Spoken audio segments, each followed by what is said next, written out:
দেশনেত্রী তিনবারের সাবেক প্রধানমন্ত্রী জননেত্রী বেগম খালেদা জিয়া, যার সঙ্গে এদেশের গণতান্ত্রিক প্রেমী মানুষের গভীর সম্পর্ক, আন্দোলনের সম্পর্ক, রাজপথের সম্পর্ক ছিল।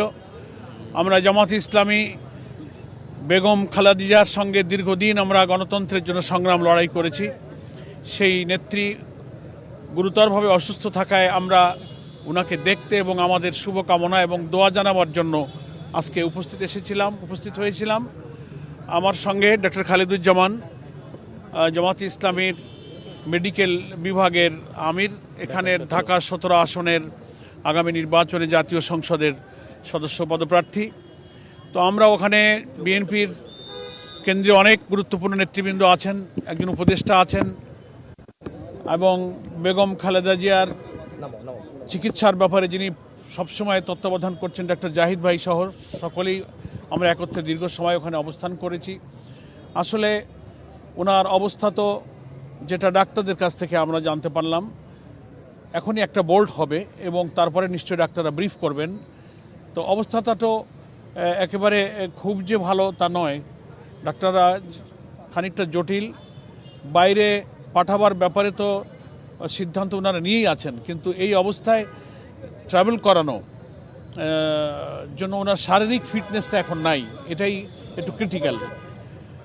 সামগ্রিক চিকিৎসার কোনো ত্রুটি তো হচ্ছে না, তারা খুবই আন্তরিকতার সাথে ডাক্তাররা চেষ্টা করছেন। বাইরে উন্নত চিকিৎসার জন্য নেওয়ার ব্যাপারে ওনাদের সিদ্ধান্ত আছে, কিন্তু শারীরিক সক্ষমতা সাপেক্ষে ওনারা সে সিদ্ধান্ত হয়তো কার্যকর করবেন। এক্ষুনি কিছুক্ষণ পর একটা মেডিকেল বোর্ডের প্রস্তুতি চলছে।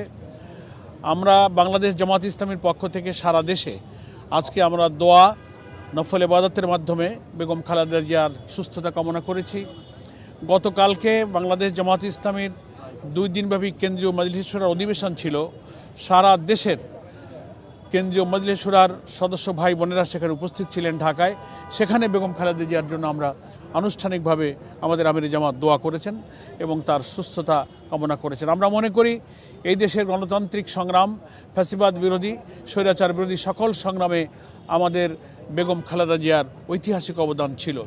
ফলে জাতির রাজনৈতিক সংকটের এই কঠিন সময়ে আমাদের বেগম খালেদা জিয়া, যিনি 3বারের প্রধানমন্ত্রীর একটা দীর্ঘ অভিজ্ঞতা নিয়ে রাজনীতি করছেন, তিনি দেশের সকল মানুষকে যেমন ভালোবাসেন, দেশের মানুষও তাকে দলমতের ঊর্ধ্বে উঠে আপন মনে করেন। আমরা মনে করি রাজনীতির গণতন্ত্রের উত্তরণে একটি নতুন বাংলাদেশের বিনির্মাণের এই সময়ে দেশনেত্রী বেগম খালেদা জিয়ার সুস্থ